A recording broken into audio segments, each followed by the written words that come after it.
you were gravitated to the work of Dr. Dweck back when you went to graduate school.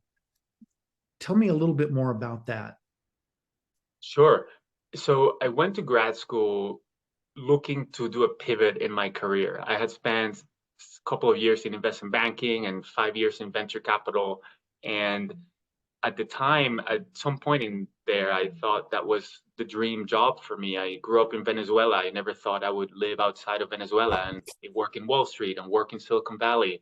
Um, and I was meeting these incredible entrepreneurs who were doing amazing things. And so I enjoyed my time there. But at some point, my body broke down and I got a repetitive strain injury called myofascial pain syndrome. And I have recovered from there since, which is great. But it was what I think of as a quarter life crisis that made me, I was at risk of losing the function of my hands. I met people with my same condition who couldn't use their hands for more than 10 minutes a day.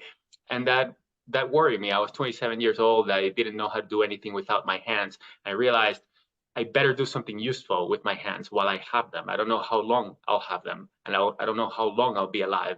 And I was feeling that I wasn't doing anything particularly useful with them because there was so much capital in the venture capital industry at the time that I thought all the great ideas were going to get funded, whether I was there or not. And part of my job was to advise CEOs, but I was so inexperienced. I didn't really know anything. So I felt like a fake. I felt inauthentic. So back to that value of authenticity, there was a big disconnect, and that pretending every day really got to me. It really created stress and it created physical strain. So I went to grad school to find something where I could really feel useful, that I was going to contribute to other people. Again, that connection to the contribution that became so important for me. And over there, in grad school, I explored different social entrepreneurship ideas. I got a master's in education. My wife had become a teacher, and that had inspired me also to change my trajectory.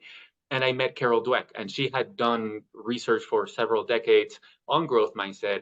And she had created a prototype product with a former student of hers named Lisa Blackwell, who they created a curriculum for middle school students to learn about the malleability of the brain and how to learn and how to get better. And it had gotten great results in research, but they were interested in actually impacting schools and in the practice of bringing a growth mindset into the world. At that time, this was in 2007. Nobody had heard of growth mindset, and so they wanted to bring a growth mindset out into the world. They wanted to find somebody with a business background to partner with, and luckily, I was introduced to them, and we co-founded Mindset Works. But when I learned about Carol Dweck's research, to your question around mindsets, I realized that a fixed mindset had gotten in the way of my own goals, in different aspects of work and life. And I realized how I was self-sabotaging by thinking that some things like intelligence or social skills were things that people either had or didn't have. That's a fixed mindset. And as a result of that, I was focused on proving myself rather than improving myself. And when I struggled, I didn't have any strategies to deal with that other than pretending, right? And other than, pretending that I was flawless and that I didn't make any mistakes. And so there's a lot of negative consequences that came from thinking that I either had these abilities or I didn't. So in learning about that research, as I know it's been true for you in terms of the power of this research and how you've incorporated into the All-American Leadership Curriculum, those are things that I went through personally. And so then their work really resonated, and bringing it out into the world became really important so that other people could benefit as well.